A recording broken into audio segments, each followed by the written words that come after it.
Wrestling fans around the corner and around the world, I'm the Big Fat Well. And I'm the rocker, Marty Jannetty. And in about 10 seconds, we'll be talking about 90s wrestling straight out of Melrose. It's going to be a rockin'... Who let the little kids into the studio? Cut! Wrestling fans, now you too can look as cool as Monty and the Pharaoh by wearing the official Monty and the Pharaoh sunglasses at night for $8.99 each. That's only $8.99 each. Now available at montyandthepharaoh.com. We know what you're thinking. Did they fire off 6 fascinating points of interest or only 5? Well, to tell you the truth, in all the excitement of watching and listening to Long Island's #1 wrestling podcast, I've actually forgotten myself. But being this is the Monty and the Pharaoh from Indie Music Studios in Ronkonkoma, and the fact that they were talking to yet another champion wrestling star, one of the most powerful and talented performers from the wrestling franchise, and not to forget well-informed and provocative interview questions asked and answered. It was such an interesting and entertaining hour, the questions nearly blew your head clean off. Now you've got to ask yourself a question. Do I feel lucky? Do ya, punk? What? Yeah. No, I'm behaving myself. No, I'm not playing in abandoned buildings. What? Again? Now, I suppose you had those people follow me again. Fine. Hey, this is Jimmy Farrow from Monty and the Pharaoh, and I want to thank all our subscribers. We have now passed 14,000 on our YouTube channel. But I want to ask our subscribers to take the next step for us and become a full-fledged member of Monty and the Pharaoh. Yeah, that's right, folks. There's 3 different levels to choose from. There's free shirts. There's free autographs. Just check it out and become a member of Long Island's #1 pro wrestling broadcast, Monty and the Pharaoh. Later.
Fake news. Boston wrestling is fake news.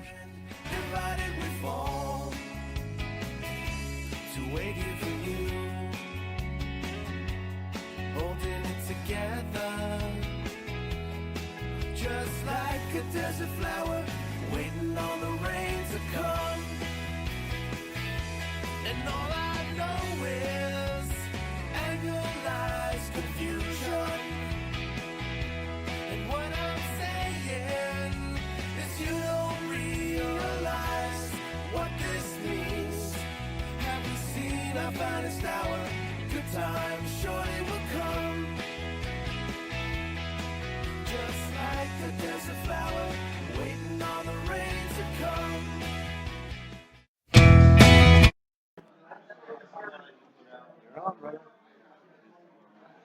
Hello, this is WWE Hall of Famer Mr. USA Tony Atlas.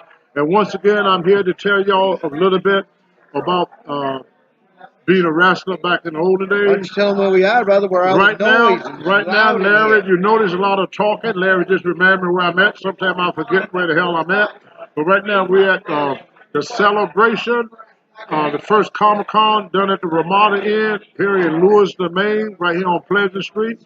We got people from Marvel Comics and DC Comics all here selling their merchandise. I just got through selling a couple of merchandise, so this is the first Comic-Con that they did here at Celebration, right here in Lewiston, Maine, at the Ramada Inn. You know, I was talking earlier in some earlier shows, to be a wrestler back in my day, it took more to just be a wrestler. I mean, we had a lot of guys that were big and strong, tough guys, could wrestle anywhere, could do anything. But when you put the name on the billboard, they didn't draw money. Then when you put Hulk Hogan's name on the billboard, he drew money. It was just something about people like Hulk Hogan that really, really had what you call drawing power, the power to draw fans. Not mean that Hogan was not a good wrestler, that Hogan was not good at what he did. In fact, he was a good wrestler, but he had a little bit extra. You take like a Dusty Rhodes, for example. Dusty Rhodes didn't do no drop kicks. Dusty Rhodes didn't do no head scissors. Didn't jump off the top rope. But Dusty Rhodes could draw more people to an arena than what a Rey Mysterio of the day do. And Rey could do everything in the world, but he didn't have the drawing power or the charisma that a Dusty Rhodes had, or like what I was saying earlier, like what a Hulk Hogan would particularly have.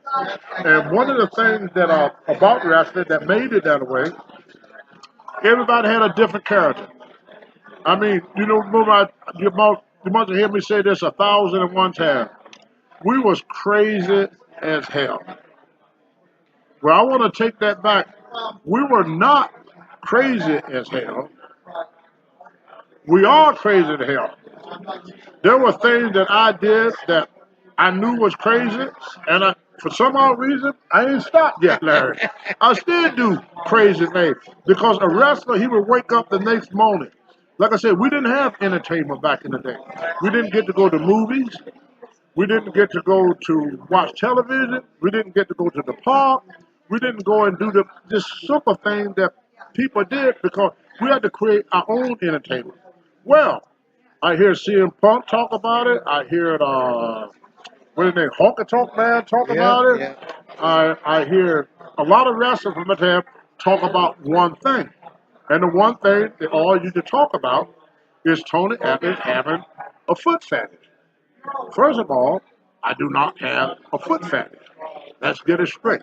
Like I said, well, Tony like girls in high heels. When I see a woman in high heels, what I think about is going to church because I'm raised up in the country. So the only time a woman put on a pair of high heels in my day was she went to church. So when I see a woman in high heels, I think about going to church. Now, some of the things that they said that I do was not true. I mean, it make a good story, as Mad Dog Vachon would say. If a story is worth telling, it's worth embellishing. Tony Atlas' main thing was not high heel. Tony Atlas' main thing was sneakers. There it is right there. And like I said, you have to be tough. I didn't just look at the sneakers. The sneakers didn't just step on me. What I used to do, I'd come to the room, and don't y'all get scared now, and give it to me, girl. Boom, boom, boom, boom, boom, boom. Ain't that wonderful? Whoa! Oh, I'm gonna give you some more of that. Yo, hold on. She gonna do it again. Now watch it. Give it to me, girl. Boom, boom, boom, boom, boom. Woo! Now I don't want none of y'all get jealous out there. I want all y'all to go home. Don't worry. Look at you. Don't worry about it, Tony. No, I won't be jealous, kid. I want y'all to go home I want all y'all to go home, get your wife some nice sneakers now. You can't get her any type of sneaker. You have to get the special sneaker there. We're going to put them up there. You got to have these here. You see there? These are the sneakers you got to have right here. And with these, she could stomp on you. She could punch you in the jaw. She could step on you.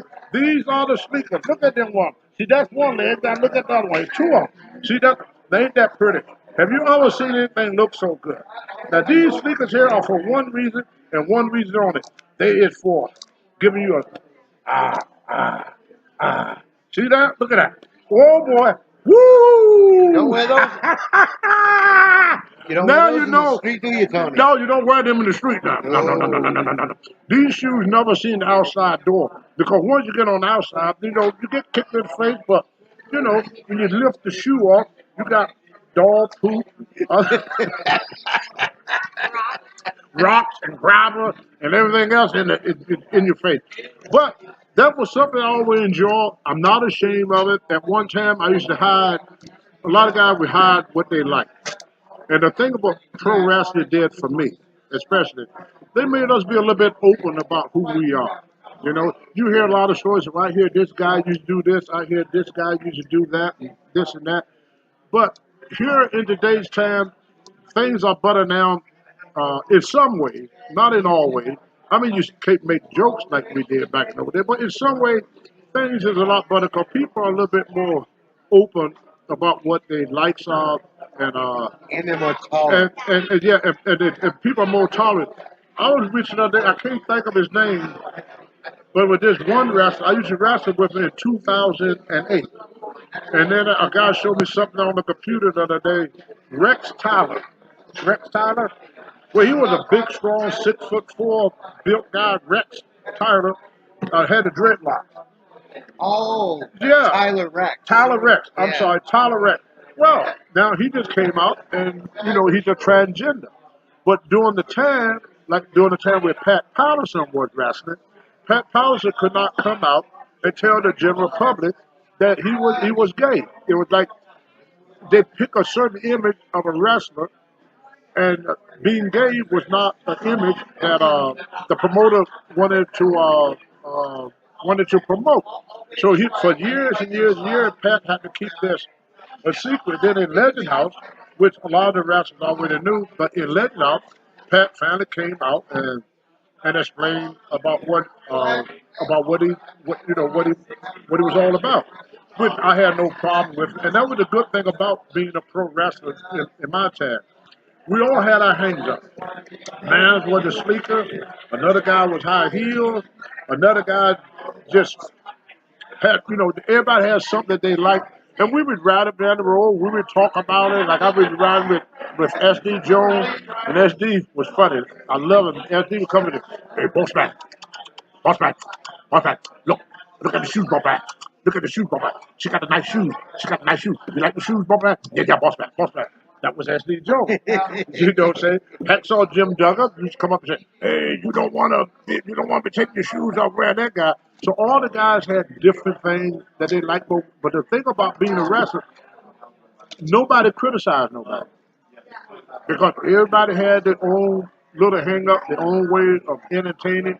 Another guy, he may go back to the room at night, get a fifth of whiskey, and he would drink whiskey and eat cheese and stuff like that. Another guy was into drinking wine. Another guy was into drinking beer. Just about everybody drank something, but nobody made fun of you for what you did. So it gave us a chance to be more and more open. And I think what that did would help us to get into our characters more. Because I asked the promoter a long time ago, I said, what image, what gimmick should I get? He said, Tony, just give it time, you will come into your own. Like, of all the people that was born on this planet, from the beginning of time, there have never been one person to have the same fingerprint or the same DNA. And we used to say wrestling is the only sport on the earth that is for real. What we meant by that, our character was not fake. If you ever meet Ric Flair, I say this 1,000 times, The same Ric Flair you saw on television, that was the same Ric Flair we saw in the dressing room. The same Ric Flair we saw at restaurant. He became that character. He became Ric Flair.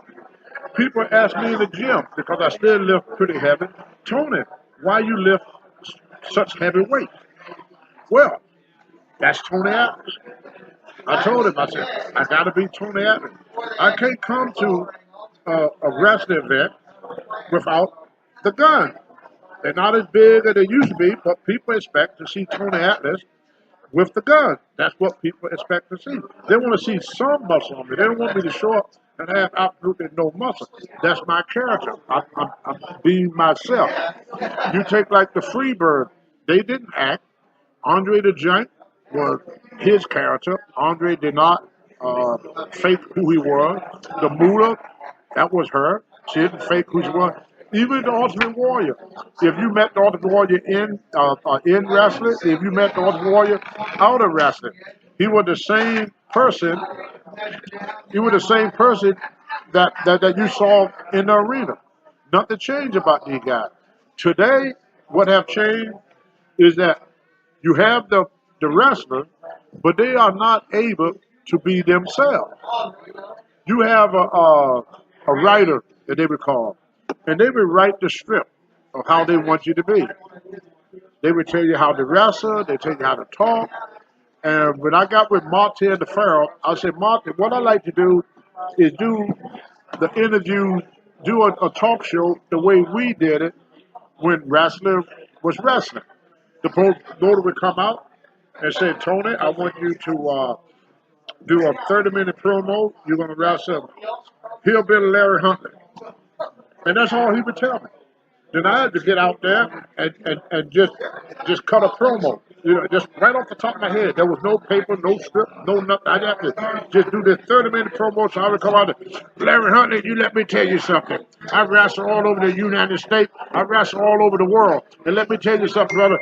You're a tough guy. You won a lot of matches. You defeated a lot of great wrestlers. But when I get you in Madison Square Garden on the 30th of this month, I'm going to give you the wrestling lesson of your life. Boom. That was it. The promoter would say, oh, great. Put it in the can. And that's how we used to do our interview. Now, if I should go back to WWE, they give me a piece of paper. They say, Tony, this is what I want you to say. Then I would get in the ring. They would say, Tony, this is not what I want you to do. In my day, they said, Tony, you're going to wrestle against The Undertaker. We want 15 minutes out of it. And Undertaker is going to go over. Going over means he's going to win. I said, okay.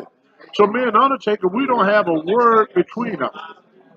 He's in one dressing room, I'm in the other dressing room. So it's impossible for us to communicate with each other. We can't communicate with each other.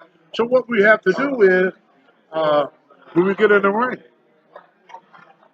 we did what you call ad lib. You do it as you go. But it was 3 people involved. I wouldn't say people. It was the 2 wrestlers and the audience. And what we did back in the old days, we tried to get the audience to participate, become part of the match. That's why we did old tricks like a guy would pull my hair. Well, not now he won't pull my hair. He would pull my beard now. But back then, when I had hair, a guy would pull my hair. I would get up, say, referee, this guy pulled my hair. And then he'd pull my hair again. I would come up and I would draw back. But before I punch him, I would turn to the people and say, should I hit him? The people would say, if I get a third of the people go, yeah, hit him. So I wouldn't hit him. Only a third want me to do it. So then he pulled me down again. I get up again. Should I hit him? Then I got half of the people say, yeah, hit him. So I go back down again. The third time I come up, for some reason, everything worked good on 3. I would say, should I hit him? Almost the whole audience said, hit him, hit him.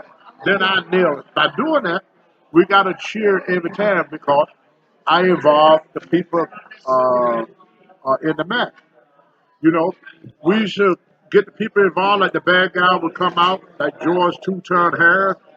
He would come out, and the place is so quiet, you can hear a rat piss on cotton. I mean, this quiet, almost like being in church. Oh, George Harris would go over to the ring, go to, Oh, shut up out there. Ain't nobody saying nothing. He was hollering, shut up out there. But as soon as he said, shut up out there, the whole place, because he's a bad guy, they wasn't going to listen to him. So they started cheering. Just because he told them to shut up, they started talking. So wrestlers knew the ways of getting the people involved in the match.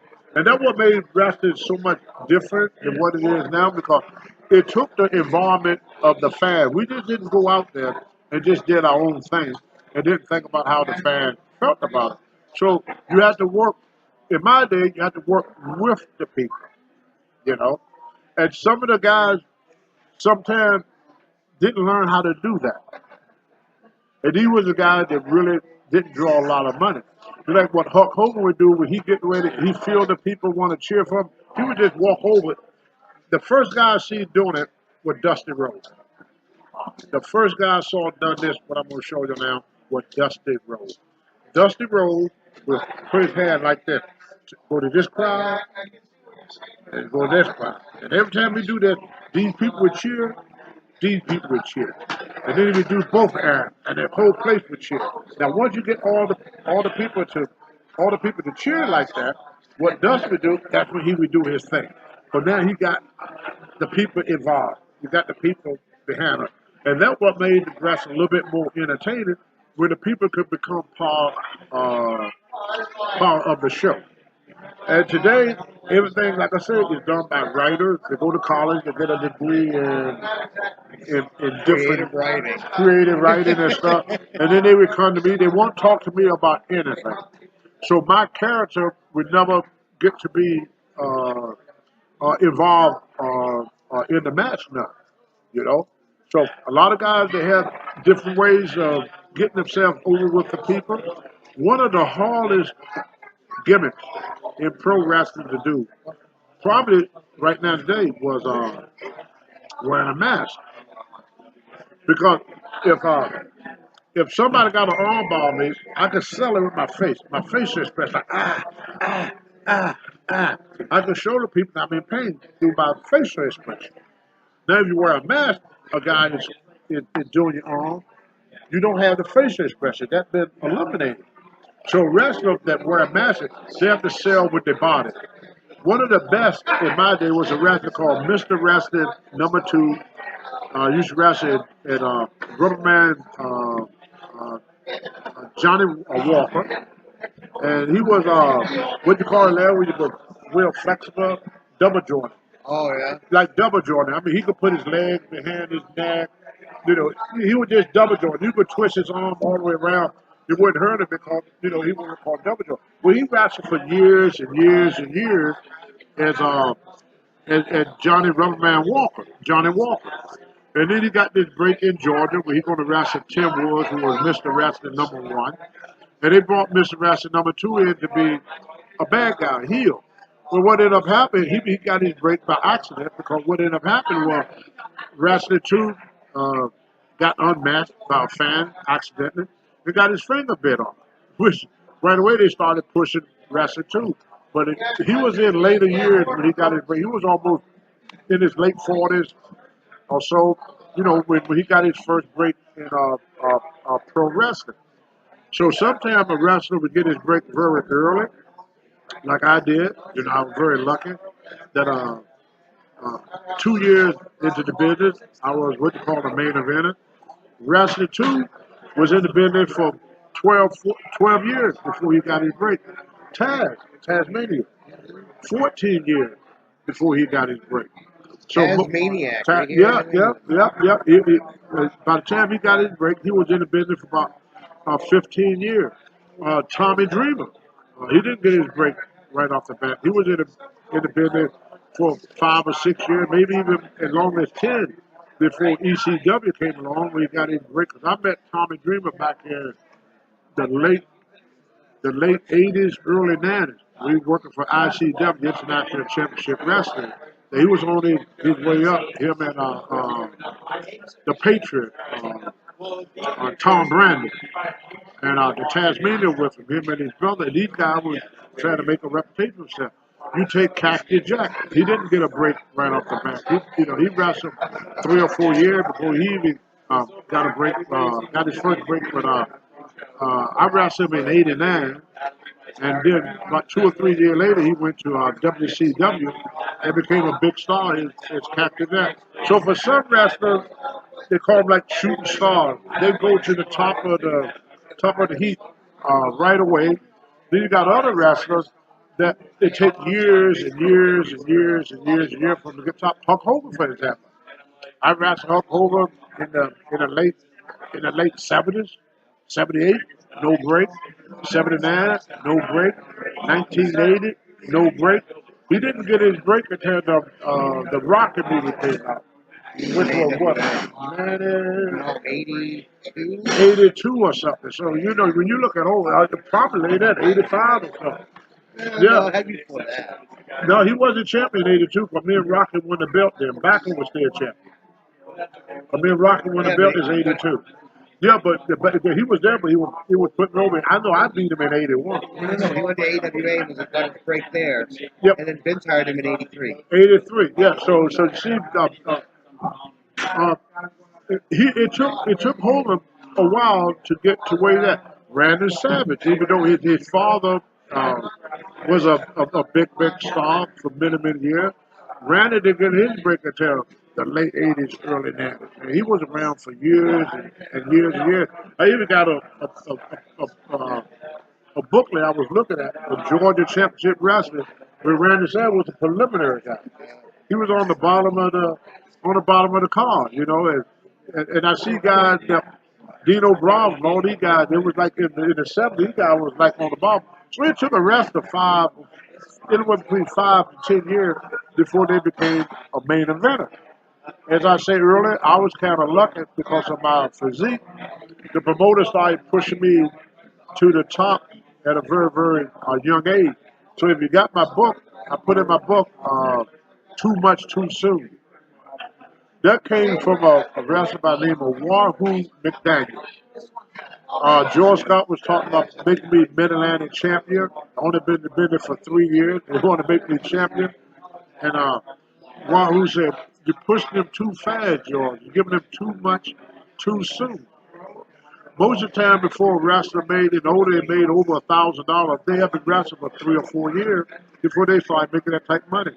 I made $1,500 my first week as a pro wrestler. And that was my smallest week. So in other words, I got spoiled. Everything came to me so easily that I started taking things I took it for granted, to be honest with the people out there. I didn't appreciate it because it just came too quickly. I mean, 2 years in the business, by 1976, 77, I was a main eventer. And I worked main event everywhere I went. I walk into Texas, I'm a main eventer. California, main eventer. AWA, main eventer. NWA, main eventer. WWF, main eventer. Everywhere I went, I was always, top of the card. And I feel over the years, it may have caused, in fact, I know it did, cause a lot of animosity among wrestlers that have paid their dues. Imagine you work a job for 10 years. You at work every day. You know the program. You're never late. You never complain. All of a sudden one day, this young kid walks through the door and becomes your boss. He don't know how the system works. He don't know anything about the job. You got all the experience, put in all the time. We had this kid and get this nice fat check, and you've been around all the time busting your butt, and you didn't get the promotion that you probably felt you rightfully deserved. Well, wrestling is no different than any other job. There was a lot of wrestlers that I know for a fact, they told me out of their own mouth, that they had some animosity towards me because they felt that I didn't earn the title. In fact, I hear talk in the dressing room about Hulk Hogan when they made Hogan the champion after all these years. They said, well, there's a lot of other guys. What about Jimmy Snuka? What about Pedro Morales? What about this guy? They start naming all these other guys that should have been there. But the problem with me, Jimmy Slipper, and all the guys, we was good drawers. I mean, we drew good money, but we couldn't sell out every arena.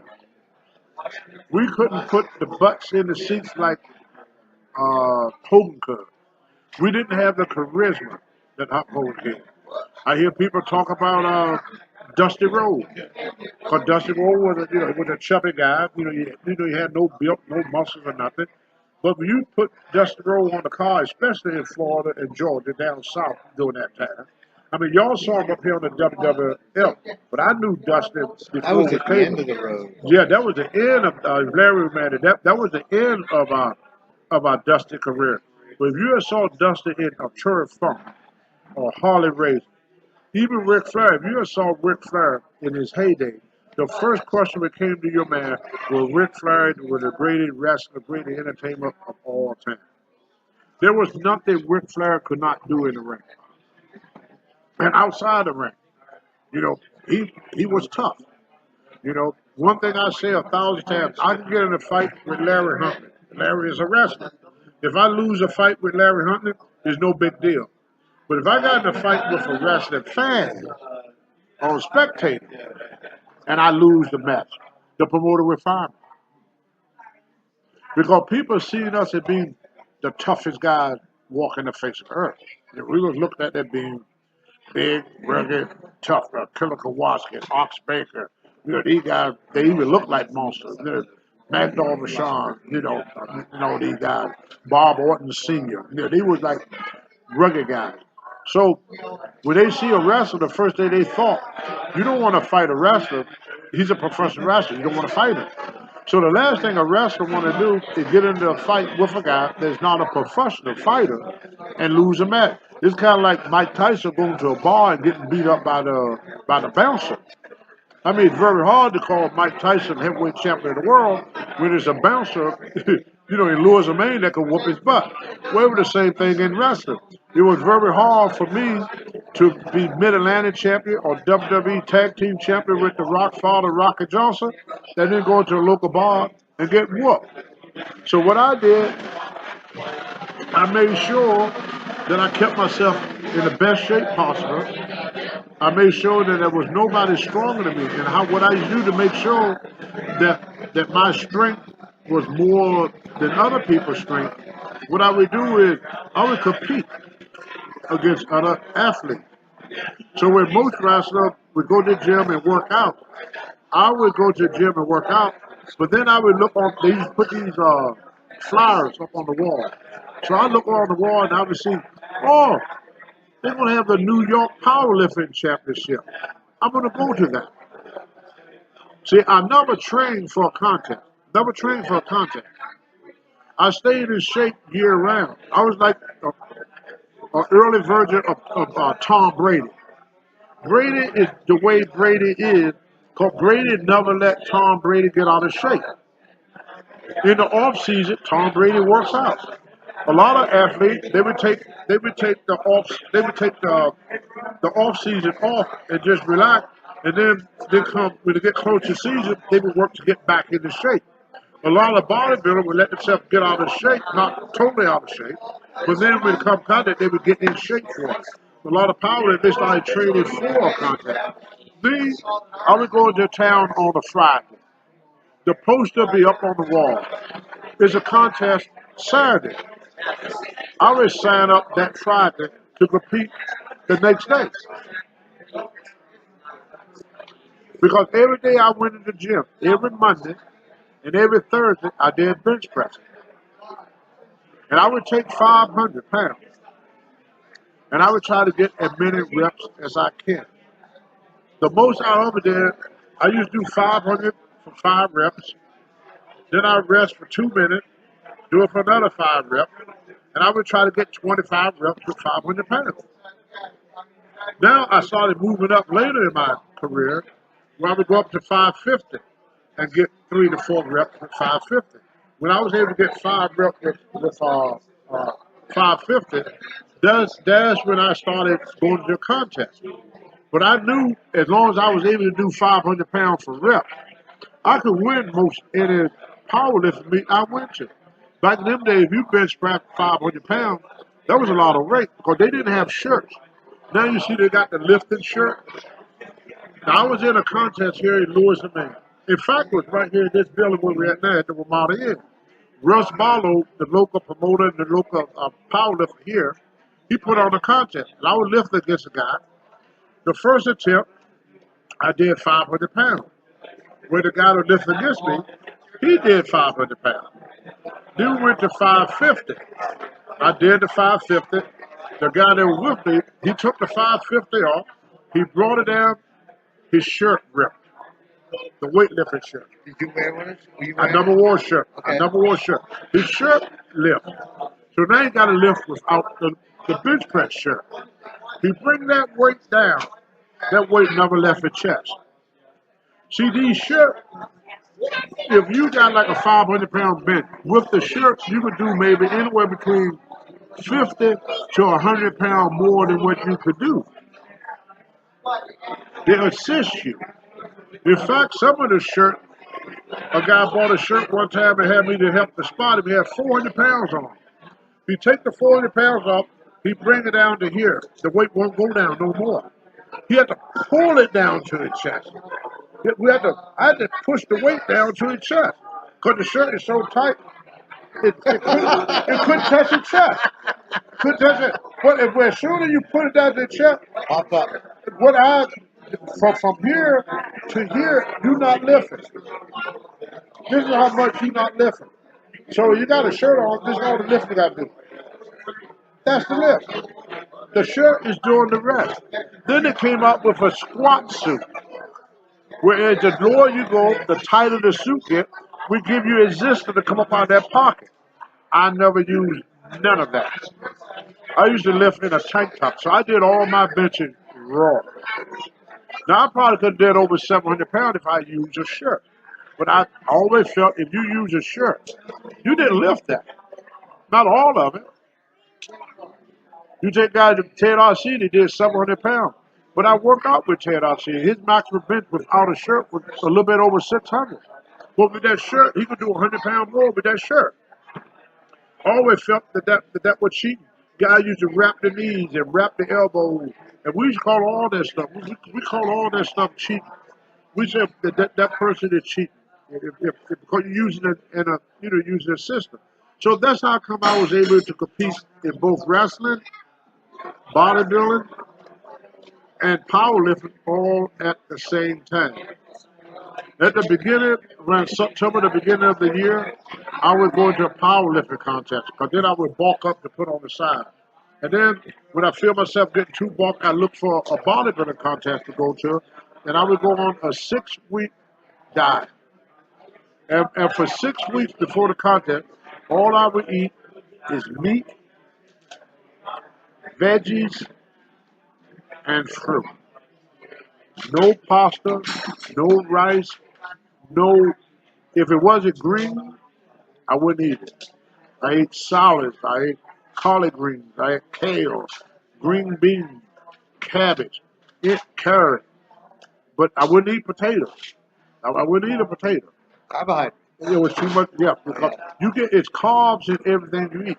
So I would not eat nothing that was fattening. And the only liquid that I used to drink, I had my coffee in the morning, and all day long, the only thing I would drink was water. I love my beer, but if it's a bodybuilding contest coming up, the one thing I wouldn't do is drink beer. I wouldn't drink no beer because that beer would put that water weight on me and everything, and I didn't want that water weight on me. So it was very, very strict. Now, after the contest was over with, believe it or not, what I had after every bodybuilding contest. A bottle of beer? No, what'd you have? banana split. That was my reward. When I won the Mr. USA contest, went out to this diner, and we had banana split. And that's what we used to get all the time when we wanted to bulk up. Because you started craving it. You have a craving for all this stuff. That's why even now, I don't know if they still do it, but a lot of the bodybuilders, then we have what you call uh, a junk food day. You know, a day of nothing but junk food. So we would go out, we go to McDonald's, we go to Burger King, we go everywhere we get everything that is fat. A lot of ice cream you get put away with, a lot of cakes, you know, and we just would scoff down. But then we do that for about a day or two, but then it's right back to the resume. When I was traveling with Rocky Johnson, Rocky, as y'all know, was in very good shape too. He was also into bodybuilding and heavy lifting. We used to go to like Kentucky Fried Chicken, and we ordered chicken breast, and we would pull the skin off of it, pull all the skin off it, and just pull the white meat out of it, and all we ate was the white meat of the chicken or something like that. Alvin Husky, he would get a dozen of eggs and boil them, a dozen of boiled eggs, pure around his bag, and ounce. And he would take the egg, open it up, take the yolk out, throw the yolk away, and just eat the white part of the egg. Then another thing we did was ate the tuna fish. We buy that tuna fish that in water, you know, not in the oil, and not in no salt nothing. We take that tuna fish and we eat that tuna fish straight out the can. So it was either meat. I used to have a steak every morning. Every morning I used to have my T-bone steak. Then I would have my egg whites and T-bone steak. That was my breakfast. And then I make myself a big bowl of fruit. I cut up cantaloupes and everything else in that bowl, and that was what I had. And then for lunch we would have tuna fish, chicken, and a salad. For dinner, it was pretty much the same thing, chicken or turkey. I usually like turkey at the end of the day because with turkey, for some reason you get sleepy with turkey. It's something in turkey that makes you sleepy. I can't think of the name of it right now, but if you ever notice after Thanksgiving dinner you feel like going to sleep, turkey will make you sleepy. So I try not to eat turkey during the day because it make you sleepy. But our diet was very, very important. You know, what you put into the body is going to show how the body looks. Now, Arnold Schwarzenegger, he would go to the butcher. He'd go to the butcher, and he would buy a steak and have him to grind the steaks up. And he made his own hamburger. So, and that's what Arnold used to do. I worked out with Charles Glass, Mike Christian. I never trained with Arnold Schwarzenegger, but what happened was I trained at Gold's Gym. Well, for y'all that don't know nothing about it, the Gold Gym started with a guy called Joe Gold. Joe Gold started Gold Gym. Well, when he sat over to Pete Gronkowski, the deal was that he could not open another gym up using the name Gold. So Joe Gold started World Gym.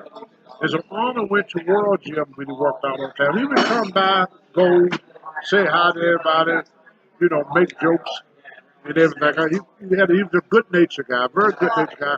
He loved to laugh at jokes. So he was kind of like Muhammad Ali.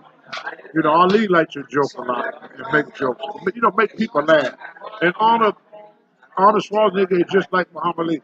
They love to make people happy. So he would do anything to bring a smile on your face or to make you happy. And I learned a lot from these guys over the years. I just wish that a lot of stuff that I learned earlier in my career. Like I always had a hard time developing my calves. So I asked Arnold one time, how did he develop his calf? He just told me, if you notice, your calf push up all day long. They push up. They do concentric movement. When you push it, that's concentric. When the weights are coming for you, that's eccentric, negative. He said, try doing negative. So you go up on your calf, you hold it for 2 seconds. You take 6 to 8 seconds coming down. So you come up at any speed you want, but you come down slow. Well, my calves within a year went from 16.5 inches to 18 inches around. Which for my height, that was still a small calf. But I had like 30-inch thighs that time. had a 32-inch waist, a 60-inch chest, and 23.5-inch arm. And then when Woodbridge came into bodybuilding, the guy was Frank Zane. Frank Zane was his name. He brought what you call symmetry into bodybuilding. See, before Mike Wing, they would judge you on each body part. So they'd come out and they would judge you on best chest. Then they would judge you on best back. So everybody come out and do chest poses. Then they say, okay, they write down who got the best chest. Then everybody would do a back pose. Then they write down who got the best back. Then they had the best arm. In fact, superstar Billy Graham in the Mr. America contest, he won best arm in the Mr. America. And then they would do best legs. Then they would do most muscular. Most muscular. We're not trying to blow my own horn. In every contest I entered, I won best arms, best chest, best back, and most muscular. So I won 4 divisions. So the only thing left was best legs and best abs. I had a contest. But then when Frank Zane came into bodybuilding, everything had to be symmetrical. So if you got 20-inch arms, you got to have at least 19 or 20-inch calves. If you had a 60-inch chest, you have to have 30-inch thighs. So the bottom had to match the top.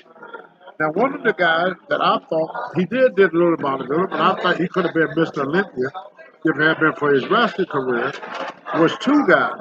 One who was big, powerful, but also symmetrical, of course, was the Baltimore Warrior. The Warrior upper body matches his lower body. And you look at Lex Luger. Lex Luger was another one. His upper body matches his lower body. Now, Albert Puskey had a great body, but if you ever met him in person, his leg was much bigger than his upper body. He didn't have the big arms to match his legs. You know, he had a great upper body, but his lower body was, his legs were like tractor tires. So he had like 21, 22-inch calves, but he had like a 16 or 17-inch bicep. So it didn't matter. Bodybuilding was hard to get into wrestling back if you was a bodybuilder, because there was a perception that if you had muscle, you was muscle bound. You couldn't move around the ring. You lose your flexibility. So a lot of the wrestlers, as me and Larry talked about on earlier shows, didn't do weight training. They did what they would call calisthenics. They did a lot of push-ups, a lot of free squats, a lot of setups, a lot of running, and they did pull-ups, a lot of pull-ups. And these were pretty much as close as you got to, but they didn't do resistance exercise. Because they believe if you lift weights, you can't move. But I found out that lift weights have nothing to do with your flexibility if you stretch while you lift it. As long as you stretching that muscle will get tight. In fact, then I'm a personal trainer here at the Auburn YMCA. I learned over the years that stretching is part of training. It's for circulation. So when you stretch a muscle out, that muscle pump a lot easier. You can really pump that muscle a lot easier if you got good circulation. Because what happens is when you're pumping the muscle up, muscle cell, as you pump the blood in, the muscle cell expand. You keep expanding until you get this maximum. Then once you get that maximum pump, you want to keep it there. You want to keep it right down that maximum pump. And it started to go down. And before it goes out, you pump it up again. After a while, the muscle will adjust. The muscle will adjust to what you're doing. And that's pretty much how bodybuilding works. There was a lot of guys that lift weights but didn't have the bodybuilding look, like Don Morocco. He had shoulders like cannonballs, big arms like tree trunks. But as you look, he wasn't defined because he lifted the weight but he didn't do the diet. Then you have wrestlers that did steroids that never gained muscle, like Roddy Piper. He did the steroids, but he never got no muscle. Jake did a little steroid, but it never got the muscle to go with it. Because I don't care what you take, protein powder, steroid, whatever you take, if you still have to do the work. You still have to do the work.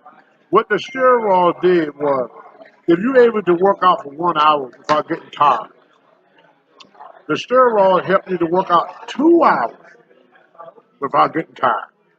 So you're able to put in more work by using the steroids. And that was the difference. Which I'm not recommending anybody to do steroids. Back in my day, steroids were a lot safer. The reason they were safer, we didn't get them from some guy in the sitting in the locker room or sitting in the gym. We got ours from a doctor. You know, doctor would check you, tell you what you should take, what you shouldn't take. They do your blood pressure. So you had to go through a checkup first before they would prescribe anything of that nature to you. The best way to build up is to do it naturally. Because the same thing it takes to get something, it takes the same thing to keep it. So if you use steroids to get big, as soon as you stop taking them steroids, everything you built will disappear within a couple of months. See, I didn't use steroids to develop. I use steroids for competition only. Now, you're going to stay on the steroid for 1 month. But it takes a month for it to leave your system. So if I took steroid at the beginning of September, and I stopped at the beginning of October, the whole month of October is still in my system. So even though I'm not taking the pill, I'm still on the juice. Now, if the steroids are in your body for 2 months, if they're in your system for 2 months, you have to lay off 4 months, and to give your natural hormones to kick back in. So the way I did it was 2 months on, 4 months off, 2 months on, 4 months off. So I only took it 2 months out of a year. 4 months out of the year. No, 2 months out of a year. It stays in your system 1 month. I get Only you. took the I pill get 2 months out of a year. Because the sucker month, it stays in your system 30 days after you stop taking it. It takes 30 days for your body to clear out. So even though you took it for 1 month, you are on the juice for 2, even though you only took it for 1 month. So I want to take it 2 months out of a year. So for 10 months out of a year, Tony wasn't taking nothing. But I was on for 4 months, even though I only took it for 2 months. Because it stays in your system a month after you stop. Now you have to lay off twice the amount of time that you was on. So if you're in your system for 2 months, you have to let your system stay clean for 4 months. That way you don't have any kidney problems. You don't have any, well, they call it steroid for a reason. You know what I'm trying to say? Because, you know, your testicles will shrink, and because they're not producing, your body only produces what it needs. So if your body don't need something, it won't produce it. You see? So that's why now, in my later years as a senior citizen, you know, I still got a little something going on here. Now, if I used the steroids to build up, I wouldn't be able to maintain what I got. You know, I stopped using the steroids in 1988. So how many years is that I've been off? 88. I stopped in 88. 90 would be 30, so 33 years. 33 years ago. I've been clean for 33 years before using the steroid. And the good thing about it, in the 90s, the early 90s, I set the main bench press record at 575, drug free. I did a lot of 500-pound benches, drug free. So everything from 1988 up until today was all drug free. And I feel good. You know, I don't have any kidney problems, any heart problems, or any of that stuff. I mean, I don't look like I did, back in the day or nothing. But right now, I can walk in the gym. I can bench press over 300 pounds right now today. My arms measure not no 23, but they're over 20 inches. My body weight, I'm 265, 275 pounds. I work out 4 days a week. So I don't miss it. But one of the things that kept me going for so many years were you fans. And when I go to the arena or something, and the fans look at me and say, "Oh, Tony, you look great. You keep yourself in great shape." A lot of times, I don't want to go to the gym. But then I would meet one wrestling fan. They would tell me a story about watching me wrestle Hulk Hogan or King Kong Bundy or wrestle with Jimmy Snooker or Rocket Soul Man Johnson. Then that say, Tony, you have to stay in shape, if not for you, for your fans. This picture up there, we were taken in 2006. That's 2006. So this is 15 years ago. And 15 years later, Pretty good, my brother. just 15 years later, nothing changed.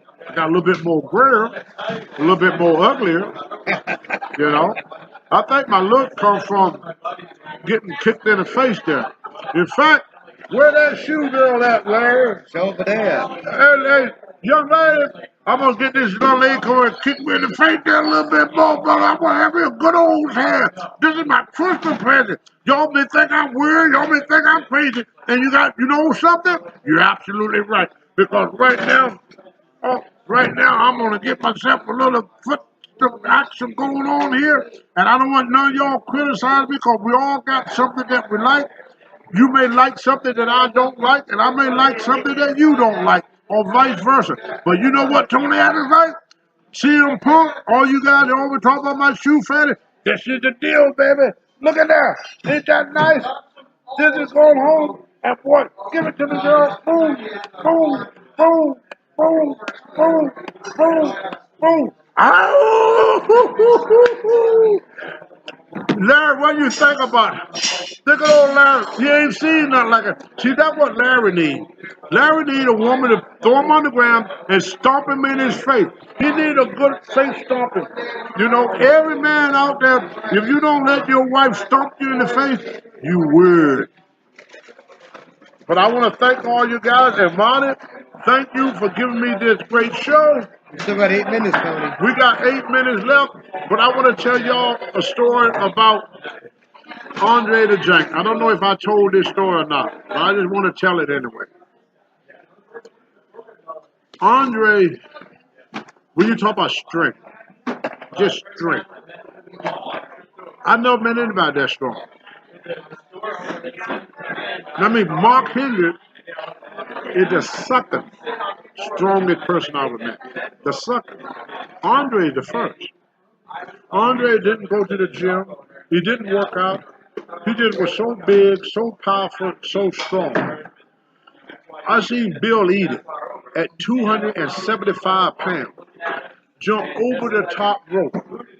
Andre catch him in the air, just like this. Just like this. Take him just like this. Throw him back in the ring. Oh my God. Holy shit. Catch him. He come over the top rope. Andre reach up and catch him. Bring him back like this. Throw him back in the ring.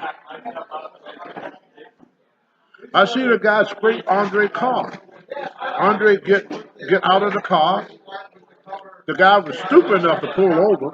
Andre turned his car over. I seen Andre sitting in a Chinese restaurant. A guy keep messing with Andre. Andre eating his food. Not now, boss. Not now, boss. The guy keep messing with Andre. Hey, you don't look that tough. Andre do this, like you swatting a fly. Bam! Backhand the guy. Knocked him out. You ask anybody in the wrestling world who was the toughest wrestler the world ever saw. It was Andre the Giant. Now, there was a story going around about Andre being afraid of Bad News Brown. Bad News Brown was like into martial arts and all this stuff. Well, this is in Japan, and Andre wouldn't come off the elevator to fight him. So I asked Andre later why y'all, why didn't he fight the guy? Andre said, I do not want to go to jail in Japan. I do not want to go to jail in Japan. We live in the greatest country in the world. The greatest country in the world. When you're in another country, like for example, Bruiser Brody. If Bruiser Brody had got stabbed to death in Texas, the outcome would have been totally different. But in Puerto Rico, it's not the same as in America. Even though they say they're part of America, it's not the same. Japan is not the same as America. Not even Canada is the same as America. In fact, Canada, I believe, is a little bit stricter. Yeah. Yeah, they're a little bit stricter. We were with, I was riding with Matt Hardy. Jeff Hardy. Matt and Jeff Hardy. And Matt got stopped for speeding in Canada. They took his license. So he was out of not from Canada. So what to do, they take your license. Now this guy's in Canada with a rental car, and he can't drive it. So you have to ride with our guy. We have to give him a ride. They didn't even take your license right on the spot. So there's a lot of stuff that we do here that you can't do it. Like for example, you can come to America on a visa. On a visa to come to America. And let's say the visa say you can stay here for 2 months. Where 3 months go by, nobody say nothing. 4 months go by, nobody say nothing. 5 months go by, nobody say nothing. A year could go by, 5 years go by, 10 years go by. Nobody coming to check on you. I was in Japan, and I stayed 1 day too long. They come looking for me.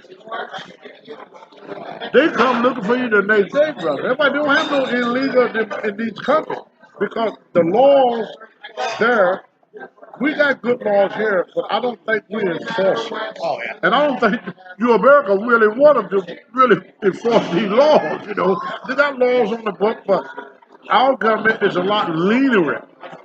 A lot lenient. Like in Russia, they always talk about police brutality and stuff like that. Man, in Russia, they would beat the crap out of you, throw you in the back seat of the car, and you can't say nothing. I've been to countries like that where they would just drag your butt out.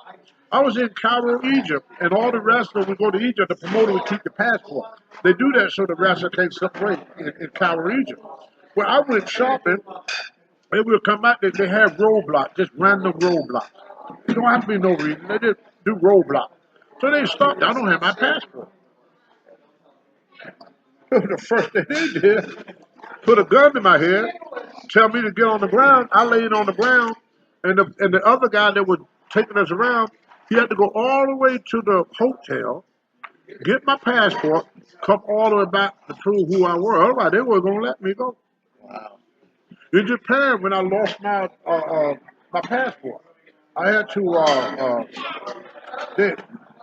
I got my passport. They want to give me my passport the day before you leave it, So I got it the day before, but I'm leaving the next day. But they held me up. I couldn't get on the plane. They had to check all that out. Yeah. You see what I'm saying? Here, hey, you got your passport? Go ahead. So we get away with we got a lot more freedom than what we think. I always look back about what if Tony Atlas was born somewhere other than America? Grown up in a one shack in the freaking hills of the Allegheny Mountains, with cover of poor background, and to make it to WWE Hall of Fame. I believe, I could be wrong, that only happened in America. That only happened in America. So me being Mr. USA, I'm very proud of being Mr. USA. I'm very proud of being an American. I'm glad that I got the right to vote. Everybody's equal now. In my opinion, there's only two things in the world: good and evil. Go, brother. There's no Republican, no Democrat, no blacks, no whites, no females, no males. We all Americans. We all got the same right, the same opportunity. My success in life I owe to thousands and thousands and thousands of people.